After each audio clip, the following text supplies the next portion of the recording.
Olá, meu nome é Felipe Martins de Oliveira e você está ouvindo a série Espiritualidade para Todos os Dias. A reflexão dessa semana encontra-se no seguinte texto bíblico: Lucas capítulo 1, versículos 39 até 80, e corresponde à semana 2 do Guia Devocional do Evangelho segundo Mateus, Marcos e Lucas, cujo título é Dois Cânticos.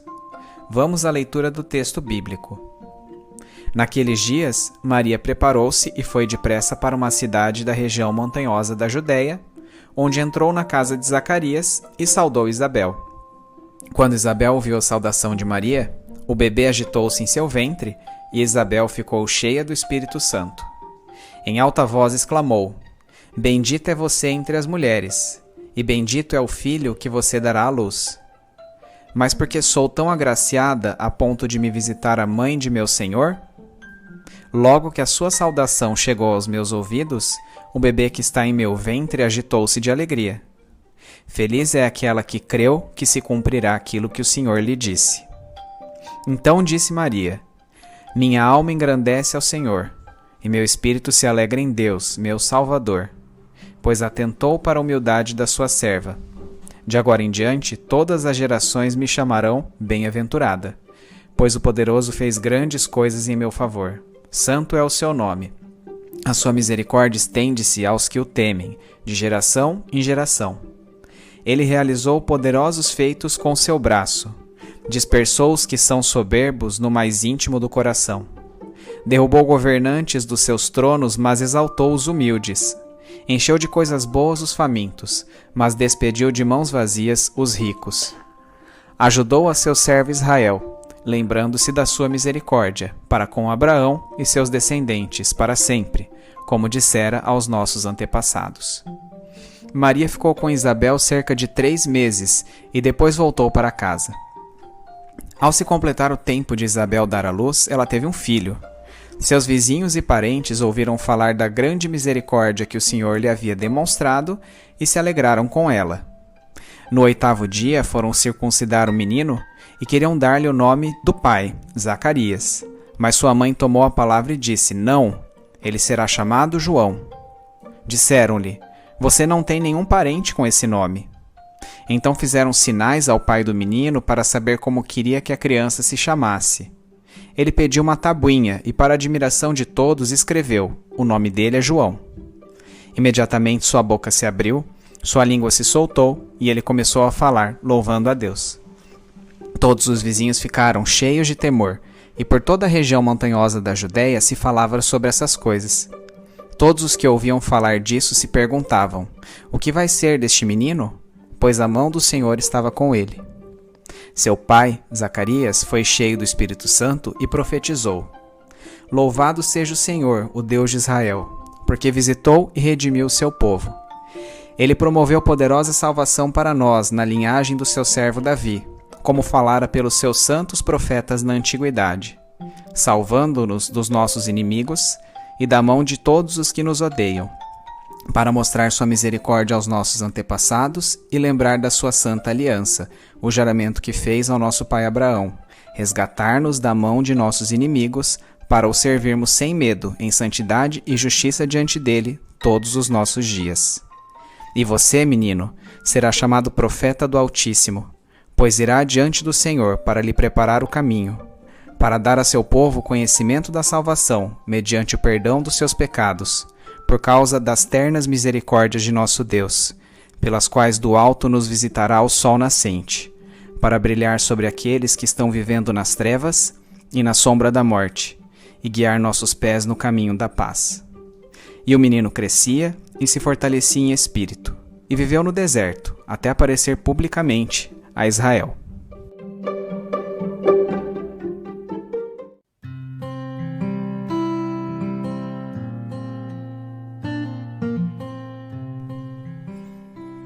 Mesmo sendo impróprio aos costumes da época que uma mulher solteira ou noiva se deslocasse sozinha, Maria decidiu viajar com urgência até a cidade da região montanhosa da Judéia, onde sua parente Isabel, esposa do sacerdote Zacarias, residia.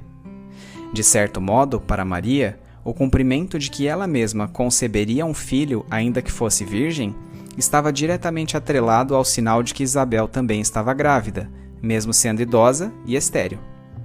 Assim que adentrou a casa de Zacarias e Isabel, não somente Maria pôde atestar a veracidade de ambas as anunciações que o anjo Gabriel fizera, mas também a criança que Isabel carregava em seu ventre movimentou-se alegremente. A isto, Isabel exclamou a bem-aventurança de Maria e do bebê que ela já carregava. O fato não deve passar como corriqueiro, posto que ainda não devia haver nenhuma evidência externa de que Maria realmente gestava um bebê. Dessa forma, a exclamação de Isabel assumiu caráter profético, confirmando que Maria realmente já estava grávida. A inspiração do Espírito Santo foi além, pois levou Isabel a reconhecer o menino recém-gerado como seu Senhor. Após a declaração de Isabel, o Espírito Santo inspirou o cântico de Maria, conhecido como Magnificat, porque esta é a primeira palavra que aparece na tradução do texto de Lucas 1, 46 a 55, na Vulgata Latina. O cântico ressalta a humildade de Maria, exalta a onipotência e o senhorio de Deus e o fiel cumprimento de suas promessas aos patriarcas e, por extensão, a Israel, que se daria mediante uma radical inversão de valores, na qual poderosos são destronados, os humildes são honrados e os ricos são ignorados. O Magnificat de Maria remete à canção de Ana, relatada em 1 Samuel 2, de 1 a 10. Constantemente humilhada por ser estéril, após incessantemente clamar ao Senhor por um filho, Ana gerara Samuel, que fora grande profeta do povo de Israel. O paralelismo entre os cânticos transmite a ideia de que Deus removeu a esterilidade do mundo quando produziu no ventre de Maria o menino Jesus Cristo, tornando possível não apenas a salvação do povo judeu, mas de toda a humanidade. A visita de Maria a Isabel terminou pouco depois do nascimento de João Batista, totalizando 3 meses. Ao 8º dia de vida, quando o menino foi levado para a circuncisão, os parentes e vizinhos ali reunidos queriam dar-lhe o nome do pai, Zacarias. Isabel se opôs à sugestão, afirmando que seu filho deveria chamar João, conforme orientado previamente pelo anjo Gabriel. Para os costumes judaicos, o nome de um indivíduo não era mero rótulo, mas tinha significado para o seu propósito de vida, devendo ser inspirado pelo de algum antepassado ou por algum acontecimento importante. Assim, introduzir um nome alheio à tradição familiar era visto como uma escolha negligente. Mesmo assim, Zacarias confirmou a decisão de sua esposa Isabel e decidiu manter o nome de João. Ainda sem poder falar, comunicou o fato escrevendo numa pequena tábua. Imediatamente depois de escrever, Zacarias recobrou a fala.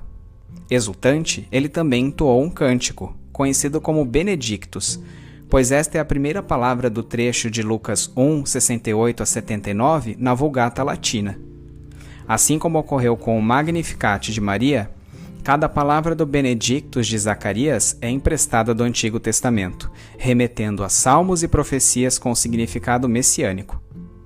A estrutura do cântico de Zacarias começa permeada por nacionalismo judaico e progride até que o foco incida sobre a salvação mediante arrependimento de pecados. Deus é louvado pelo cumprimento das profecias messiânicas, trazendo salvação poderosa, literalmente significando aqui chifre da salvação, uma vez que se acreditava que a força dos animais provinha de seus chifres. A passagem de Lucas 1, 69 até 71 remete à libertação da opressão dos povos inimigos que o Messias traria a Israel, aqui referido como casa de Davi, como cumprimento dos escritos dos profetas do Antigo Testamento e das promessas feitas aos patriarcas. Ainda em seu cântico, Zacarias prediz que João Batista seria chamado de profeta do Altíssimo, pois prepararia o caminho para o ministério do Messias. A intercambialidade entre as expressões diante dele, do Messias, e adiante do Senhor, tenciona exprimir a alta posição ocupada pelo Messias, que seria o próprio Deus encarnado. Tal preparação ocorreria pela pregação do arrependimento de pecados, mediante esta imperdível oportunidade proporcionada por misericórdia e iniciativa de Deus à humanidade. Jesus Cristo, o Messias, seria pregado por João Batista como o sol da justiça, que a todo mundo ilumina, culminando com o livramento da morte e a instauração definitiva da paz. As pessoas daquela região montanhosa da Judéia viram em todos esses acontecimentos sinais de que o menino, agora chamado João, realmente teria uma incumbência especial. João Batista habitou em desertos e guardou um modo de vida bastante semelhante ao dos essênios. Muito provavelmente ele se manifestou em ministério público por volta dos 30 anos de idade, quando começou a pregar o arrependimento de pecados.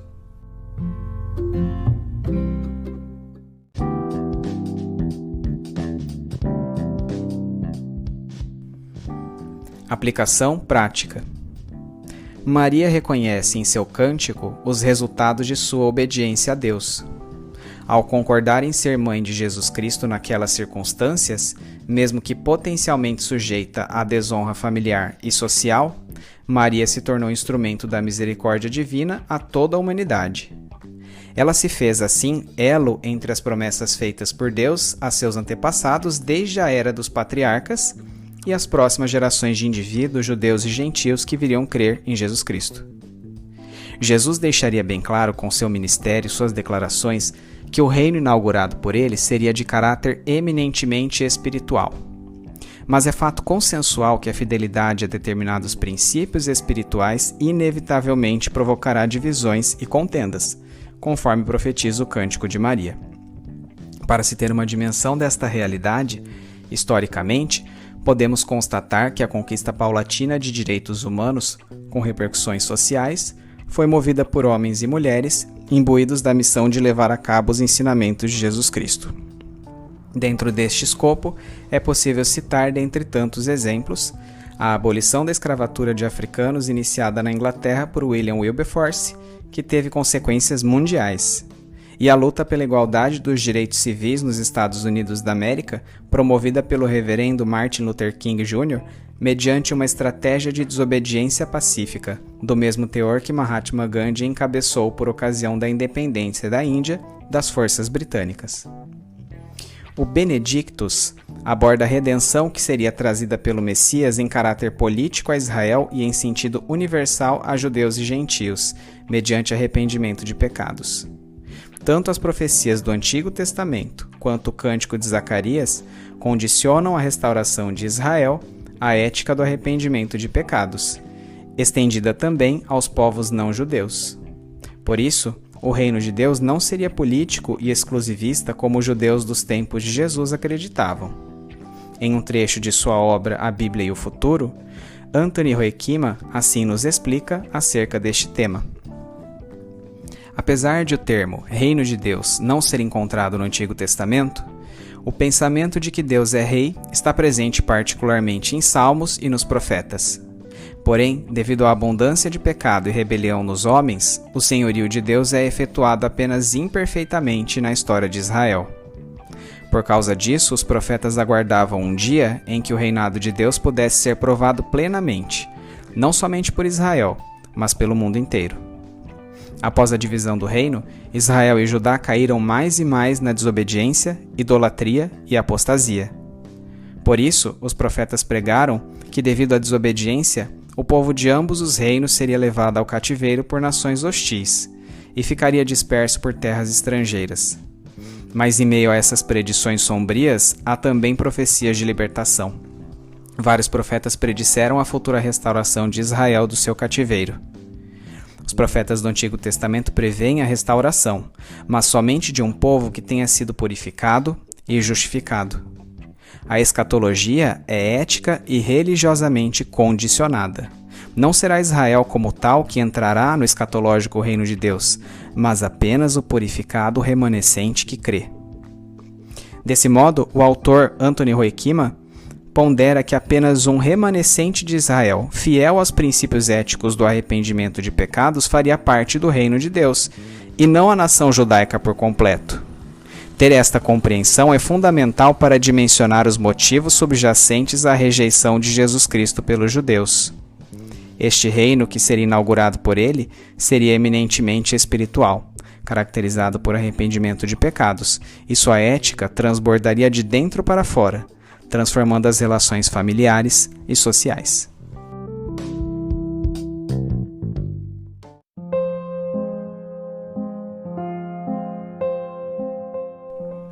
trazendo da mente para o coração.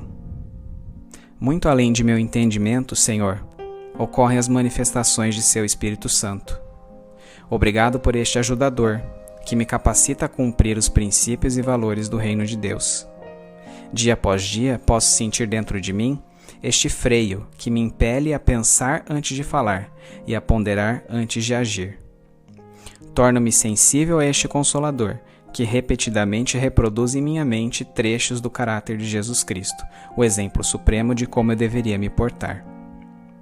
Por um instante, na calmaria desta manhã de tempo livre, atento ao cantar dos pássaros e ao dia ensolarado que se inicia. Penso na grandiosidade deste Rei do Universo, que não hesitou em se tornar pequeno, menino simples do campo de uma província subjugada da antiguidade. Reflito sobre o Deus-Homem Jesus Cristo, que suportou todo tipo de sofrimento, para que eu pudesse me reconectar a Deus mediante a fé nele. Esta fé que dia após dia trabalha em mim numa regeneração perene promovida pelo Santo Espírito. Senhor, ultimamente tenho sido menos complacente com meus próprios pecados. Em anos anteriores, percebo que eu tentava justificar em meu coração meus maus desejos, relativizando-os até que eles se tornassem aspirações legítimas. Vez ou outra, tamanha era esta relativização que eu conseguia conciliar o cumprimento destes desejos pecaminosos com sua graça. O recurso mais comum por meio do qual isso ocorria era a certeza de seu perdão para o pecado ainda não concretizado. De maneira sórdida, minha mente maquinava o mal baseada na consciência de sua graça sem fim, vergonhosamente banalizando o seu sofrimento. Quando finalmente pude entender a gravidade deste modo de pensar, percebi-me na realidade um descrente, pois que arrependimento de pecados não considera a graça preciosa e antes falsamente a reputa por graça barata. Tal transformação em minhas concepções finalmente fez com que eu lidasse responsavelmente com a realidade nua e crua da minha maldade. Permitiu que eu amputasse os passos seguintes da maquinação de meus pecados já no momento de sua ideia inicial, impedindo a concretização do pecado de fato. Hoje sei que isso é nada mais nada menos do que o constante agir do Espírito Santo em minha vida. Querido Deus, quando tomo consciência dessa transformação que vem ocorrendo em mim, posso compreender porque seu reino espiritual transborda de dentro para fora. As consequências externas são inevitáveis. Focar no tipo de pessoa que preciso ser automaticamente faz com que não haja tempo para o julgamento do outro. Dentre meus pecados não concretizados, haveria aqueles que ofenderiam ao meu próximo, e não colocá-los em prática gera uma harmonia automática em minhas relações, anteriormente não experimentada. Acima de tudo, ter consciência de que meu padrão de vida deve ser a ética vivida por Jesus Cristo, me coloca em constante submissão a seus propósitos, com a constatação de que ainda há muito trabalho a ser feito. Que assim como eu, mais e mais pessoas adquiram a consciência de suas naturezas pecaminosas. Que elas saibam que mediante a vida e morte de Jesus Cristo, o Senhor graciosamente estende a mão a todo aquele que dele se aproxima pela fé. Que o arrependimento de pecados a que se refere o Benedictus alcance proporções sociais, de tal forma que a realidade externada pelo Magnificat possa ser vivenciada entre nós. Em nome de Jesus é que oro. Amém.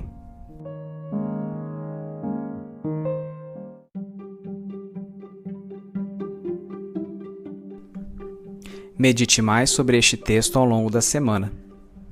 Domingo.